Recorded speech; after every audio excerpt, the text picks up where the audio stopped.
Welcome to the History Maps podcast. When founding a new royal capital, the architects of the empire we're examining today employed a very specific, deeply unsettling ritual. Right, to ensure the city walls were utterly impregnable. Exactly. They didn't just rely on thick teak wood or stone, they relied on human spirits. It's a pretty dark concept. It really is. The state sanctioned a practice called the foundation sacrifice, where individuals and the historical sources specify a preference for women in the latter stages of pregnancy were ceremonially crushed to death. Beneath the massive wooden posts at the city gates. Yeah, the grim mechanics behind this was a belief that a violent death birthed a powerful, localized guardian spirit. And, a pregnant victim would yield two such spirits instead of one. It is a profound demonstration of an absolute monarchy asserting total cosmic control over its environment. It shows a regime that viewed human life as a resource to be spent, both militarily and spiritually, to fortify the throne. Yet the architects of this terrifyingly rigid system didn't start out as divine royals. No, not at all. The entire dynasty was born from a local village chief who essentially ran a neighborhood watch. Which is quite the leap. It is. So our mission for this deep dive is to analyze the complete rise, dominion, and ultimate fall of the Konbaung Dynasty. Also known as the Third Burmese Empire. Right. The sources we are working through map out a highly volatile century and a half in Southeast Asian history from 1752 to 1885. A very busy 130 years. Very. For you listening, we are going to dissect the mechanics of how a grassroots rebellion in a single river valley morphed into an expansionist military state. A state that battled the Qing dynasty, sacked the cosmopolitan capital of Siam, and eventually collided in a devastating, fatal conflict with the industrialized British Empire. So the thematic core we are tracking through these sources is a cycle of rapid militarization, intense cultural assimilation, and the inescapable consequences of imperial overreach. Exactly. And to understand how a localized spark becomes a historical wildfire, we really have to look at the power vacuum that made it possible. Right. Set the stage for us. So, in 1752, the political landscape of what is modern-day Myanmar was highly fractured. The Konbaung Dynasty, which had held power for centuries, was experiencing a complete systemic collapse. Okay, let's unpack the geography and the politics of that collapse. Sure.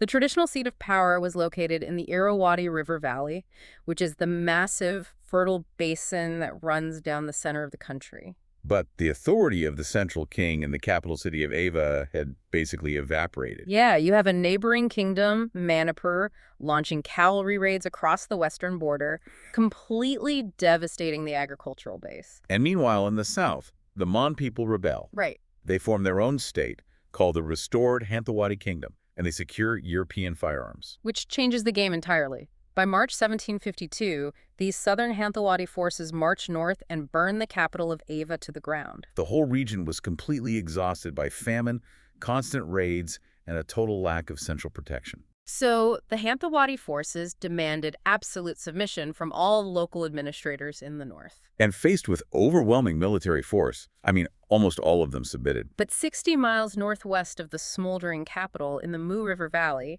a man in a small fortified village called Mok Sobo refused to bow. Right. His name was Ong Zaya. And he claimed distant descent from a 15th century cavalry commander, but in 1752, he was what the local structure called a Mayathugi. Which is a term the tendency is to translate as a village chief. Yeah, but that title severely underplays his actual civic function. He wasn't a distant aristocratic governor extracting wealth for a faceless king. No, the role of a Mayathugi is the fundamental key to his success. How so? Well, this position was deeply embedded in the daily life of the agricultural community. Ong Zaya functioned as the local judge settling land disputes. He was the chief of police. Exactly. He organized the repair of irrigation canals. He even served as the marriage and divorce arbiter for the village. Wow, okay. So he knew the families, the rivalries, and the capabilities of the people in his district intimately. Yes. Okay, let's unpack this. I look at him almost like a highly popular, highly effective small-town mayor. That's a great comparison. The kind of official who fixes the potholes, attends the community festivals, and commands a fierce, localized loyalty because his survival is directly tied to the survival of his neighbors. And he leveraged that intense grassroots trust to orchestrate a resistance. Right. He gathered the young men from 46 surrounding villages, changed his name to Alongpaya. Meaning the future Buddha. Right. And he declared himself king of a new dynasty. Which was an incredibly precarious declaration. Highly precarious. I mean, he was facing a massive organized army that had just toppled an empire. And his initial militia consisted of farmers armed with spears, swords, and maybe a handful of primitive flintlock muskets. But the Hanthawaddy command made a fatal strategic miscalculation. They thought they had already won. Basically, yeah. Believing the northern territories were sufficiently pacified by fear, they withdrew 2/3 of their army back to the south to consolidate their gains. And Alampaya capitalized on that exact logistical gap. He utilized guerrilla tactics. He knew the dense teak forests and the river networks of the Mu Valley far better than the occupying Southerners. Yeah, he launched ambushes, severing Hanthawaddy supply lines and capturing their vital caches of European firearms. He essentially offered a humiliated, defenseless population a mechanism for revenge and restoration. And the momentum he generated was just unprecedented. By December 1753, Alampaya's forces pushed the Hanthawaddy invaders out of the northern region entirely. Just a month later, in January 1754, his second son, a 17-year-old named Shinbyushin, led a successful assault to recapture the ruined capital of Ava. Which is incredible. And Alampaya did not disband his militia once the immediate threat was gone. No, he institutionalized it. Right, he forged a conquering army, systematically moving south down the Irrawaddy, neutralizing holdouts. And absorbing diverse lowland and highland tribes into a unified military structure. He also recognized the absolute necessity of controlling the coastal ports to cut off the enemy's supply of foreign weapons. During the Southern Campaign, Alampaya actually encountered the agents of the British and French East India Companies. The British had previously supplied a minuscule amount of aid to the Hanthawaddy rebels. And Alampaya used this as diplomatic leverage to completely expel the British from their trading post at Cape Negre. He outmaneuvered the French, too, capturing their ships and forcibly pressing their skilled artillerymen into his own army. He established a precedent of dealing with European mercantile powers not as superiors, but as subordinate tributaries. Right, and by securing French cannons and gunners, he modernized his siege capabilities. So after completely dismantling the Hanthawaddy kingdom, his administration looked outward. The state was now geared for permanent war, which required constant expansion. To acquire new labor, new agricultural land, and new wealth to distribute among the military commanders. Exactly. That economic and military imperative drives the timeline forward to 1759. When Alampaya orders a massive mobilization to invade the wealthy kingdom of Siam. Which occupies the territory of modern-day Thailand. And the logistics of this are just staggering. They march an army of 40,000 men southeast. Right through the dense, malaria-ridden jungles of the Dana Mountain Range. They utilize a policy of total war, subjugating the coastal regions of the Tenasserim Peninsula before turning north toward the Siamese capital of Ayutthaya. By April 1760, this massive force is at the gates of the city, initiating a siege. But the campaign ends abruptly. Alampaya suffers a fatal incident outside the walls of Ayutthaya. Right, the historical chronicles present two conflicting mechanisms of death here. Yes, Siamese records claim he was mortally wounded when one of the massive siege cannons he was inspecting exploded, sending shrapnel into his body. While the Burmese chronicles assert he contracted a sudden, severe illness, most likely scrofula. To clarify for the listener, scrofula is a highly visible form of tuberculosis that occurs outside the lungs. Yeah, specifically causing massive, painful swelling and lesions in the lymph nodes of the neck. Whether it was an exploding cannon barrel or an aggressive bacterial infection, the result was the same. The command structure faltered. The Burmese broke the siege and hastily retreated through the monsoon rains, carrying their dying king in a litter. He died before reaching his home village of Muksobo at only 45 years old. In a reign lasting merely 8 years, a local arbiter of marriage disputes forged the Third Burmese Empire. It's wild, but because the state was entirely organized around the mechanics of conquest, Alampaya bequeathed a highly volatile legacy. He left behind a massive standing army, an economy dependent on the plunder of neighboring states, and borders that were about to be stretched to their absolute physical limits. Which thrusts us into the era of two-front total war, driven primarily by his second son, King Hisinbushin. who takes the throne in 1763. And Hisinbushin was a military fundamentalist. He had been fighting in the vanguard of his father's armies since he was 17. He viewed the failed siege of Ayutthaya not as a defeat, but as an interrupted mission. So in 1765, he launches a second invasion, but the strategic planning here is far more complex. Hisinbushin understood the logistical nightmare of funneling 40,000 troops through a single mountain pass. Right.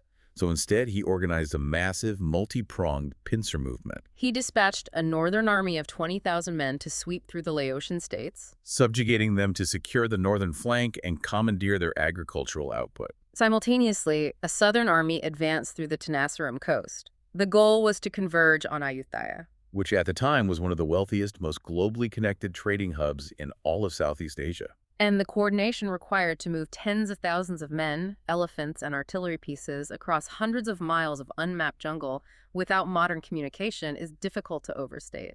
It really is. They converged on Ayutthaya in January 1766.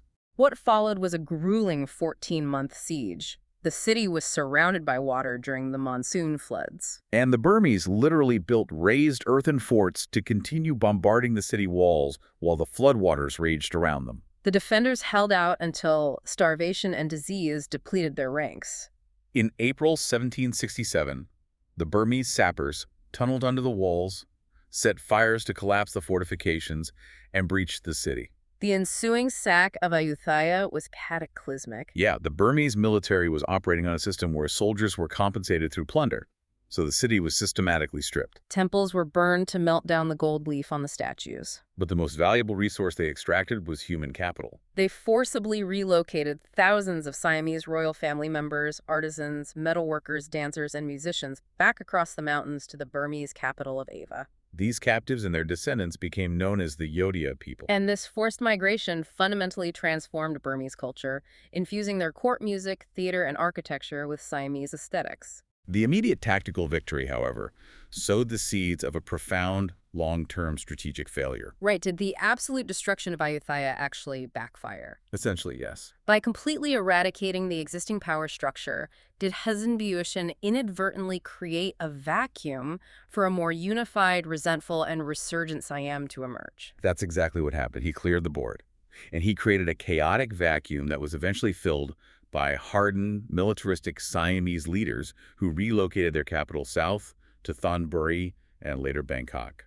The destruction of Ayutthaya forged a unified, fiercely resentful Siamese identity that would wage retaliatory wars against the Konbaung Dynasty for the next century. And what makes this era truly chaotic is that while the Burmese army is bogged down outside the walls of Ayutthaya, Hisinbushin is simultaneously fighting a massive defensive war on his northern border Against the largest empire on earth, the Qing Dynasty of China.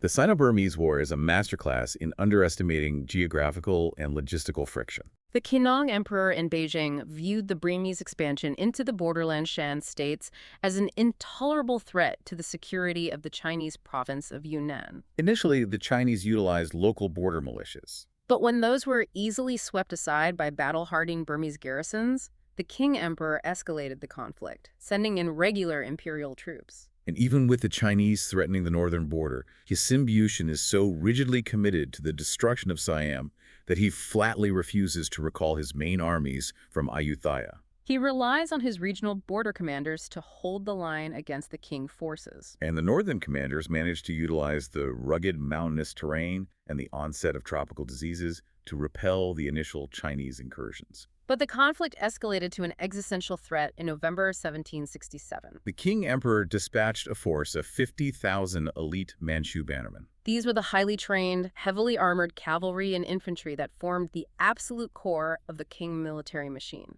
They bypassed the border forts and shattered the main Burmese defensive line at the Battle of Gotek Gorge. This is the moment panic finally sets in. The Manchu forces push deep into the heartland of Burma. They reach a town called Singyu, which is merely 30 miles north of the royal capital of Ava. You can imagine the couriers galloping into the palace with the news that the greatest military force in Asia is practically within sight of the throne. It was at this critical juncture that Hisinbushin finally ordered the recall of his troops from the smoking ruins of Ayutthaya. Despite the impending collapse of his kingdom, Sinbushin maintained a rigid, almost terrifying composure. He personally reorganized the defenses along the Irrawaddy. The terrain shifted from the open valleys where the Manchu cavalry excelled to dense, forested corridors. And aided by the sudden influx of veterans returning from Siam, the Burmese executed a brilliant counter-encirclement, decisively defeating the main Chinese force at the Battle of Maimyo in March 1768. The sheer scale of attrition on both sides is staggering. A fourth Chinese invasion follows in 1769, with 60,000 troops. But this time, the Burmese are fully prepared. They halt the Chinese advance and manage to completely surround the invading army in a heavily fortified valley known as the Kongtan-Shwenyang-Bin Corridor. Which sets the stage for a fascinating look at the internal politics of the Burmese military. Yeah, the Burmese generals had the Chinese entirely trapped. They could have starved them out or slaughtered them. But the generals held a council of war. They calculated that annihilating a 60,000-man imperial army would only force the Qianlong emperor to send 100,000 men the next year to save face. Right. They recognized that Burma simply did not have the population to sustain a perpetual war of attrition against the demographic weight of China. So, relying on their own geopolitical pragmatism, the generals secretly negotiate a truce with the Chinese commanders in the field. They allow the Manchu forces to safely retreat across the border, provided they surrender their artillery and agree to trade terms. And they do this entirely without asking King Sinbushin's permission. When the couriers delivered the terms of this unauthorized truce to the royal palace, Sinbushin's reaction was explosive. He literally tore the treaty document to pieces. He was so intensely furious at this breach of absolute royal authority that his generals were terrified to return to the capital. So to appease his wrath, they took their exhausted armies and immediately marched west to put down a rebellion in Manipur, hoping a fresh victory would spare them from execution. This incident reveals a critical structural flaw in the Konbaung state. The military command had become so vital and the army so massive that the generals were beginning to operate as independent warlords, Making state-level diplomatic decisions in the field. governing an empire where the military holds that much practical power required the construction of an incredibly rigid, heavily monitored society back in the capital. To ensure the throne maintained absolute dominance. To manage this immense administrative burden, the Konbaung state utilized highly specific advisory councils. The apex of this bureaucracy was the Huta, or the Council of State. This wasn't a modern parliament, though. No, it was an executive mechanism of the absolute monarchy.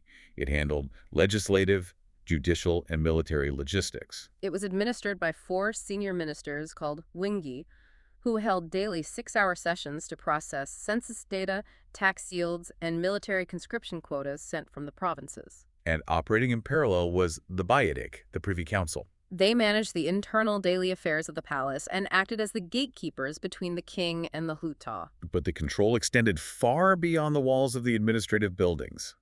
The society itself was meticulously stratified. Heavily influenced by an assimilation of traditional Theravada Buddhist hierarchy and elements of the Hindu Varna system. They categorized the population into 4 broad tiers: rulers, ritualists, merchants, and commoners. The mechanism they used to enforce this hierarchy visually and physically was a strict code of sumptuary laws known as Yazagang. These laws dictated nearly every facet of physical existence to ensure no one could mistake their place in the social order. The state regulated the specific fabrics and colors you were legally permitted to wear. They dictated the precise type of funerary rites your family could perform based on your administrative rank. It even dictated the physical materials of your home. Ordinary subjects were completely forbidden from building houses out of brick or stone. Those durable materials were reserved exclusively for religious structures and royal compounds. Furthermore, the architecture itself was a map of power. The ornamental spired roofs, called payatat, were strictly regulated by law. Right. The great audience hall of the royal palace was legally entitled to 9 overlapping roof tiers. The most powerful regional princes were restricted to 7 tiers. A minor official might be permitted 3. So you could stand in the streets of the capital, look at the skyline, and instantly read the political hierarchy based purely on the geometry of the roofs. This physical order was deeply intertwined with a complex spiritual apparatus. What's fascinating here is how deeply Hindu and animist traditions permeated the Theravada Buddhist court. While the state was officially and devoutly Theravada Buddhist, a philosophy focused on individual enlightenment and the monastic order, the daily function of the state relied heavily on imported Hindu and animist rituals. The court retained a specialized class of Brahmins, known locally as Pona, who were brought in from regions like Manipur, Arakan, or even the Indian city of Benares. The Brahmins were the technicians of the cosmic order. They did not deal with the afterlife. They dealt with the present management of power. They were expert astrologers tasked with calculating the complex religious calendar and predicting eclipses. Most importantly, they calculated the exact auspicious moment for every state action. From launching a military campaign to the precise minute the king should step out of the palace gates. They conducted daily devotional rites to Hindu deities integrated into the state pantheon. Statues of Ganesha, the remover of obstacles and guardian of war elephants, along with Skanda, the god of war, and Indra, were physically placed at the heavily fortified gates of the capital city to project spiritual force outward. Which brings us back to the horrific mechanism of the Mayasay, the foundation sacrifices we discussed at the very beginning. Right. And balancing these dark animistic rituals of human sacrifice were immense ceremonies of purification. 3 times a year, the court held a grand obeisance ceremony. Every tributary prince, regional governor, and high-ranking courtier had to physically travel to the capital. Present heavy financial tribute, and physically bow down before the monarch to renew their oath of loyalty. The kings also utilized rituals like the head-washing ceremony at Gongsaegen, where water drawn from specific sacred rivers was poured over the monarch to ritually cleanse him of the spiritual pollution accumulated by ruling a violent state. Exactly. Looking at all these mechanisms, the obsessive regulation of roof tiers, the daily reliance on astrological charts, the brutal human sacrifices at the city gates. I have to wonder about the psychology of the men on the throne. It's a valid question. Do these extreme laws and severe rituals project the ultimate confidence of a divine ruler? Or do they betray a deep, paranoid insecurity about holding on to power? The historical evidence heavily points to profound paranoia. Really? Yeah, towards the end of King Hisambhushan's reign, as his physical health deteriorated rapidly from his illness, his psychological grip fractured. He became terrified of insurrection. In a fit of paranoia, he ordered the execution of the captive former king of the Hathawadi, a man who had been a peaceful prisoner for 20 years. Simply to ensure he could not be used as a rallying symbol for a hypothetical rebellion. The state was a pressure cooker of militarism, and the kings lived in constant fear of the weapons they had forged. That dangerous cocktail of overwhelming military supremacy, divine entitlement, and deep-seated paranoia reaches its absolute peak when we examine the reign of King Bodopaya, who seizes the throne in 1782. Bodopaya rules for almost 40 years. And he fundamentally alters the geopolitical destiny of the empire by shifting its focus aggressively to the west. In 1784, Bodopaya orders the invasion of the independent kingdom of Arakan, which lay on the western coast along the Bay of Bengal. Separated from the Burmese heartland by the formidable Arakan-Yuma mountain range. The kingdom of Raukyu in Arakan had been a wealthy, cosmopolitan maritime power for over 3 centuries. So Bodopaya orchestrated a massive combined arms assault. He sent 3 divisions of infantry grinding through the high mountain passes, while a naval flotilla sailed down the coast to blockade the ports. The military campaign was brutally swift. By January 1785, Burmese forces sacked the Arakanese capital. But Bodopaya framed this brutal conquest not as a land grab, but as a righteous act of religious purification. Right. The central prize of the invasion was the capture of the Mahamuni Buddha, an ancient, incredibly sacred bronze statue. Bodopaya ordered his engineers to drag this massive statue over the mountains back to his capital, visually cementing his status as the supreme defender of the Buddhist faith. But the physical mechanics of occupying Arakan resulted in a geopolitical catastrophe. The Burmese administration was excessively harsh, relying heavily on forced labor and aggressive taxation to fund further military campaigns. And this oppression triggered a massive human migration. Over the next decade, approximately 35,000 Arakanese refugees fled across the northern border to escape the Konbaung military. And the geography of where they fled is the catalyst for the empire's ultimate downfall. They crossed the Naf River into the Chittagong region of Bengal. And at this exact point in history, Bengal was under the absolute control of the British East India Company. This created an entirely unprecedented situation. For the first time, The aggressive, expansionist Konbaung Dynasty shared a long, poorly mapped, and highly porous border with the heavily armed, industrialized corporate state of British India. And the Arakanese refugees did not settle peacefully. They formed armed resistance camps in British territory and continually launched guerrilla raids back across the border into Burmese-held Arakan. The Burmese military commanders would relentlessly pursue these insurgents right across the border, marching armed columns into British sovereign territory. The British administrators in Calcutta were outraged by these incursions. The diplomatic friction was intense, nearly sparking a full-scale war in the 1790s. But Bodapaya was constitutionally incapable of diplomatic compromise or recognizing a peer. His grandiosity was pathological. He officially proclaimed himself to be the Maitreya. The prophetic future Buddha, who is destined to appear on earth, achieve complete enlightenment, and teach the pure Dharma. To make that claim in a devout Theravada society is a staggering act of theological hubris. The Sangha, the highly influential and deeply conservative monastic order of monks, completely rejected his claim. Right, they refused to validate his divinity. Denied spiritual supremacy by the monks, Bodapaya attempted to manifest his divinity through brick and mortar. He initiated the construction of the Mingun Patadagi on the banks of the Irrawaddy River. His explicit goal was to build the single largest solid brick stupa in the history of the world. He conscripted thousands of slave laborers, including prisoners of war captured from campaigns in Assam, to bake and stack millions of bricks. He even had a temporary observation palace constructed on a nearby island so he could personally supervise the daily labor. And to accompany this gargantuan architectural vanity project, he commissioned the casting of a 90-ton bronze bell. Intended to be the largest ringing bell on Earth. The logistics of casting 90 tons of molten metal using 18th century technology and then moving it to the site are mind-boggling. But despite the massive expenditure of wealth and human life, the Mingun Stupa was never finished. The state treasury was hemorrhaging silver, and the conscripted labor force was dying of exhaustion and disease. The widespread suffering led to localized rebellions. Knowing the king's deep reliance on astrology and superstition, a prophecy conveniently began circulating among the populace and the court. The prophecy explicitly stated that the moment the Great Stupa was completed, the country would be destroyed or the king himself would die. So what does this all mean? Well, Bodapaya's vast resource expenditure on vanity projects and Western expansion primed the empire for a devastating clash with an industrialized global superpower. We have an absolute monarch who believes he is a living god, bankrupting his own treasury to build a mountain of bricks, dragging statues over mountains, and constantly antagonizing the heavily armed British Empire over border disputes. He slows down the construction out of fear of a prophecy, leaving the stupa as the world's largest unfinished pile of bricks. By the time Bodapaya dies in 1819, he has bequeathed an incredibly unstable, overextended empire to his grandson, King Bagidal, which serves as the flashpoint for the Anglo-Burmese Wars. We are looking at a collision not just of armies, but of entire worldviews.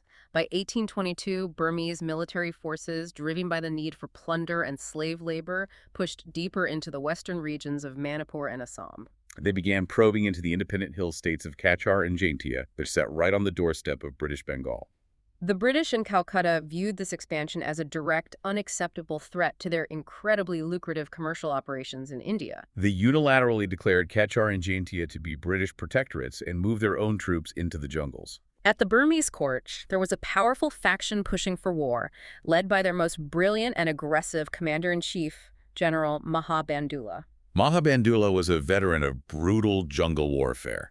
He had spent the last decade conquering Assam and Manipur. He had witnessed his forces easily rout regional militias. But he fundamentally misunderstood the global industrial capacity of the British Empire. He believed that a rapid, decisive strike into Bengal could shatter British resolve, secure the new western borders, and perhaps even conquer the rich port of Calcutta itself.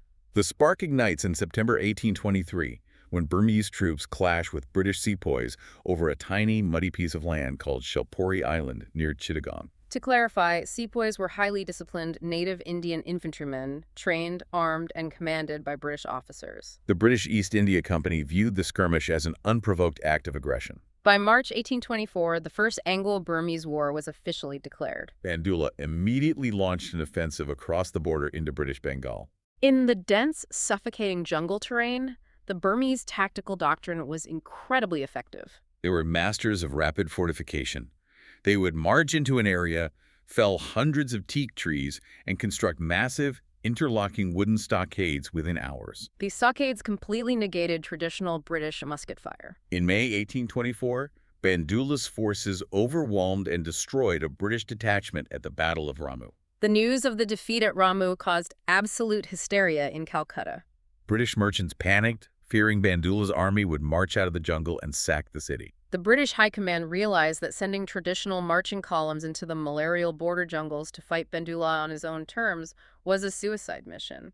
They needed to force the Burmese to pull back. So, leveraging their absolute supremacy at sea, the British executed a massive, highly coordinated amphibious assault. In May 1824, a fleet of 62 ships carrying over 10,000 British and Indian soldiers sailed directly up the river and dropped anchor in the harbor of Rangoon. The Burmese court in Ava was taken completely by surprise. They had no conception of a naval force projecting power thousands of miles from its base.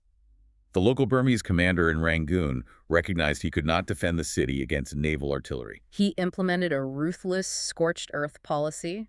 He evacuated the entire civilian population, destroyed the food stores, and formed a 10-mile arc of heavily fortified stockades deep in the jungle outside the city limits. When the British Expeditionary Force disembarked, they found a ghost town. They established their heavily armed headquarters inside the massive walled compound of the Shwedagon Pagoda. The strategic gambit worked. King Baghidaw panicked and ordered Maha Bandoola to immediately withdraw from the Bengal border, march his entire army across the Arakanylma mountain range, and break the British foothold in Rangoon. Let's focus on the logistics of that order. Bandoola had to move an army of roughly 60,000 men across 3,000-foot jagged mountain passes, And he had to do it during the peak of the monsoon season. where torrential rains turn the jungle into a swamp, rivers become unfordable torrents, and diseases like cholera and dysentery run rampant. It is an astonishing feat of military endurance that they managed to reach the outskirts of Rangoon by November 1824. But endurance could not overcome the technological disparity. Bandoola arrayed his massive army around the British positions, utilizing standard Burmese tactics, trench networks, and wooden stockades. However, the Burmese military hardware was critically outdated. Only about half of Bandoola's troops possessed firearms, and those were antiquated muskets. Their artillery fired solid, non-explosive iron balls. The British, conversely, were fighting an industrialized war. The British deployed explosive artillery shells that detonated over the trenches, sending lethal shrapnel downward. But the most terrifying new technology they unleashed was the Congreve rocket. These were heavy iron tubes packed with highly volatile black powder, mounted on long guiding sticks. When fired in massive volleys, they screamed through the air with unpredictable erratic trajectories. Trailing fire and thick smoke before detonating on impact. They were psychologically devastating and highly effective at setting the dry wooden teak stockades on fire. Against this overwhelming firepower, Bandoola's massed infantry assaults completely failed. He suffered catastrophic casualties and was forced to execute a fighting retreat up the Irrawaddy River, establishing a defensive stronghold at the town of Danube.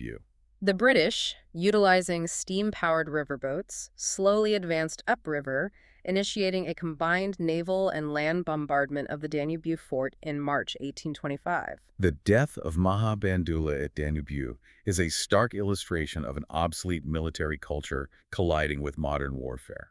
In April 1825, amidst the relentless British mortar fire, the Burmese troops were terrified and on the verge of breaking. Bandoola, attempting to project invincibility and inspire his men, refused to take cover. He actively walked the exposed parapets of the fort, wearing his glittering golden insignia of rank, shadowed by attendants holding a large golden umbrella to mark his position. In the era of swords and spears, that kind of visible bravery was essential for commanding troops. In the era of explosive mortar shells, it was a death sentence. A British shell landed directly on his position, killing him instantly. With the loss of their most charismatic and capable commander, the morale of the Burmese army completely disintegrated. They abandoned the fort. The war dragged on for another miserable year, largely due to the horrific environmental conditions.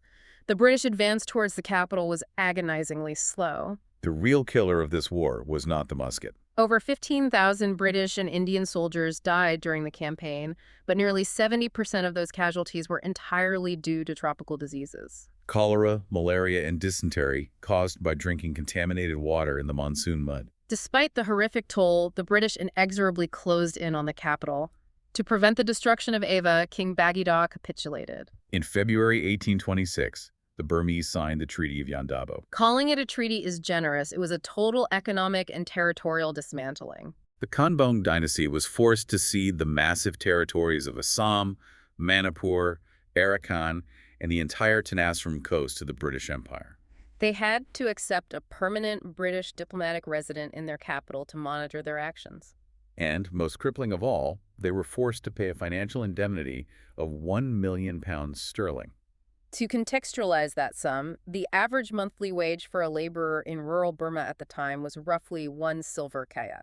£1 million was the equivalent of 10 million kyat. The entire royal treasury was drained to pay the installments. The economy collapsed into severe deflation. The psychological shock was equally devastating. The invincible military machine that had sacked Ayutthaya and repelled the king-emperor had been completely broken. King Bagidagh spiraled into severe clinical depression and paranoia, eventually being deposed by his brother in 1837. The friction, however, did not stop. By 1852, we arrive at the Second Anglo-Burmese War. And the mechanics of this war feel fundamentally different. This was not a traditional war of kings. No, this was essentially a hostile, militarized corporate takeover by the East India Company to seize the teak forests and ports of Lower Burma.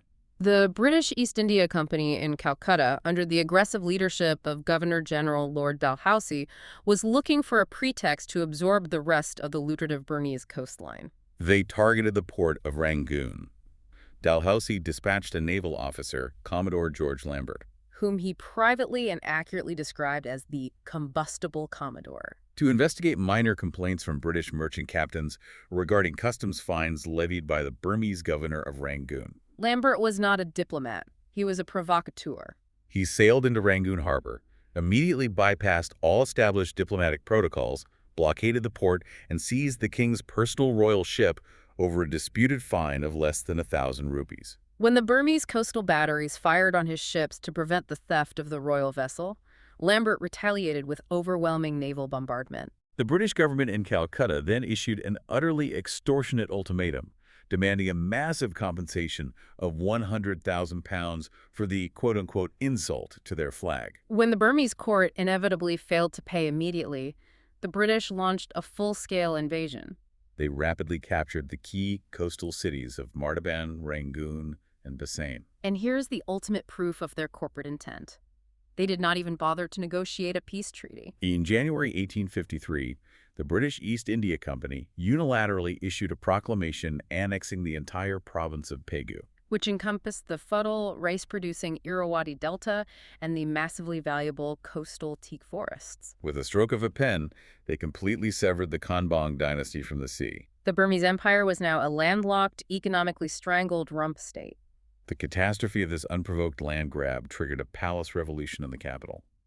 The ruling monarch, King Pagan Min, was overthrown by his half-brother, Mindon Min, a pragmatic and deeply progressive leader who understood that the old world of elephants and stockades was dead. Cut off from the sea and economically crippled, the Burmese court realized it had to modernize or perish. This ushers in the final era of our deep dive, spanning 1853 to 1885. King Mindon and his brilliant brother, Crown Prince Konbaung, attempt to drag a medieval state into the industrial age through sheer willpower. If we connect this to the bigger picture, Mindon and Konbaung recognize that the existential threat was not just British troops, but British industrial capacity. The only way to preserve their sovereignty was to acquire the machinery of the modern world.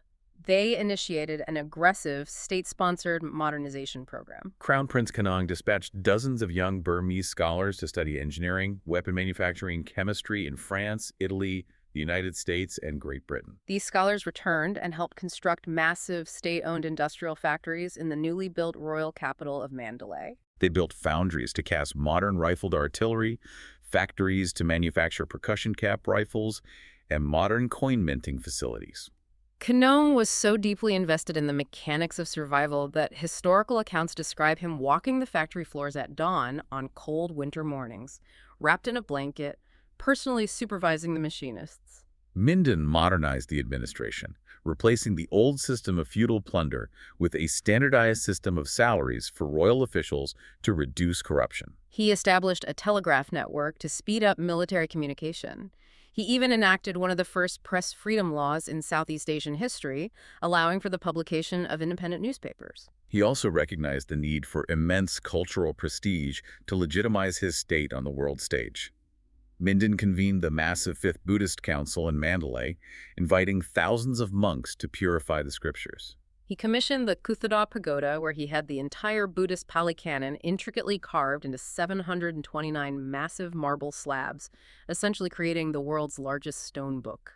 But the tragic flaw of the Konbaung Dynasty, Its reliance on violent, absolute power. that reliance destroyed its own salvation from within. The modernization required centralizing power, which angered conservative factions. In 1866, two of King Mindon's own disgruntled sons orchestrated a violent palace coup.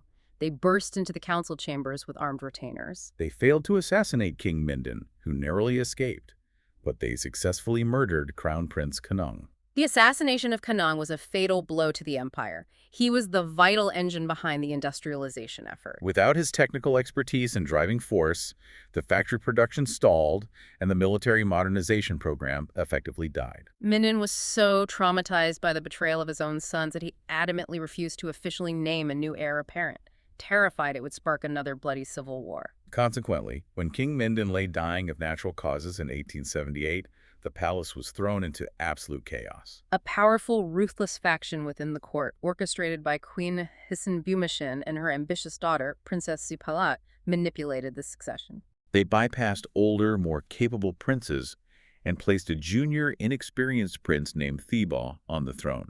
Supailat immediately became his queen. To cement their fragile grip on power, Supailat and her faction engineered a purge of horrific proportions. Under the pretext of inviting the royal family to bid a final farewell to the dying King Mindon, they lured dozens of princes and princesses into the inner palace.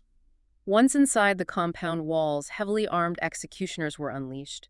Over the course of a few days, nearly 100 members of the royal family, Brothers, uncles, wives, and young children, were brutally massacred. the sheer brutality of the massacre deeply traumatized and alienated the Burmese populace, severing the moral authority of the throne. More critically, the British administrators observing from the coastal colony of Lower Burma saw a regime in Mandalay that was deeply unstable and violently unpredictable. Their primary fear was that Thibaw, desperate for allies, was secretly negotiating treaties to allow the French, who were actively expanding their empire in neighboring Indochina, to gain a foothold in Upper Burma.